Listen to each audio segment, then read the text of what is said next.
Selamat pagi saudara dan sahabat dimanapun Anda berada. Senang berjumpa di dalam One Verse a Day.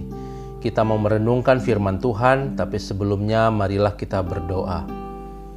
Ya Allah, kami sungguh bersyukur untuk hari baru yang Tuhan beri, untuk kekuatan, iman, pengharapan di dalam Tuhan. Kami mau belajar dan merenungkan firman-Mu hari ini. Biarlah Engkau hadir, melawat, dan menerangi kami semua. Terima kasih Bapa, dalam Kristus kami berdoa. Amin. Saudara yang dikasihi Tuhan, firman Tuhan hari ini dari Kisah Para Rasul 17 ayat 24. Allah yang telah menjadikan bumi dan segala isinya, Ia yang adalah Tuhan atas langit dan bumi, tidak diam dalam kuil-kuil buatan tangan manusia. Saudara, ayat bacaan kita hari ini merupakan bagian dari kisah perjalanan pelayanan Paulus menuju Berea. Ia dan beberapa orang singgah di Athena, sebuah kota yang menjadi pusat utama Yunani dan kota kebudayaan terbesar di dunia Laut Tengah atau Mediterania. Di Athena, Paulus melihat banyak sekali patung-patung berhala. Saudara, orang Yunani dan Romawi membangun kuil dan patung untuk menghormati dewa-dewi mereka.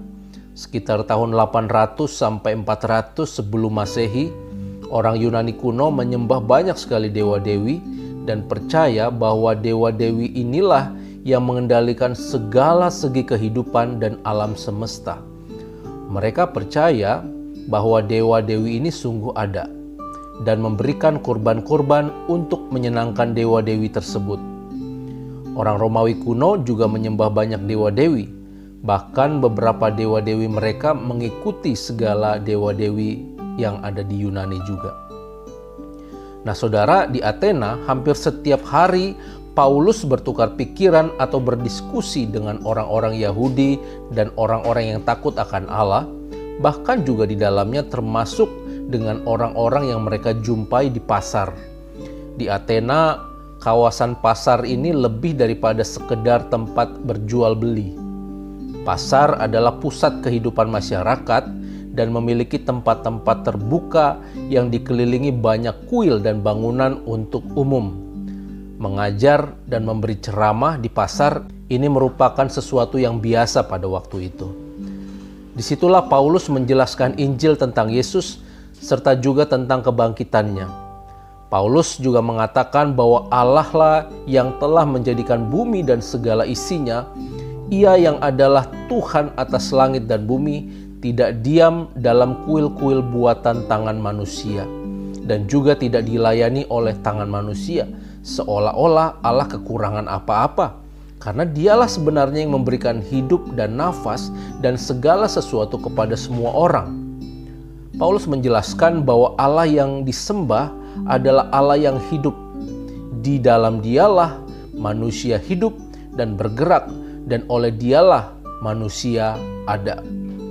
Akan tetapi saudara, masalah kemudian muncul ketika Paulus mendorong orang-orang Yunani untuk bertobat, yakni dengan mengajak mereka untuk tidak berpikir bahwa keadaan ilahi itu sama seperti emas atau perak atau batu atau ciptaan kesenian hasil dari buatan tangan manusia. Jauh sekali berbeda. Dan bahwa suatu saat Allah yang hidup itu akan menghakimi seluruh dunia sesudah Allah memberikan suatu bukti, yaitu kebangkitan Yesus dari antara orang mati. Meskipun banyak orang yang menolak dan meninggalkan Paulus, saudara, tetapi ada juga yang menerima dan percaya akan perkataan serta kesaksian Paulus itu. Sahabat, dari kisah Paulus ini kita dapat belajar bahwa kita harus menggunakan setiap kesempatan untuk mengabarkan Injil Kristus.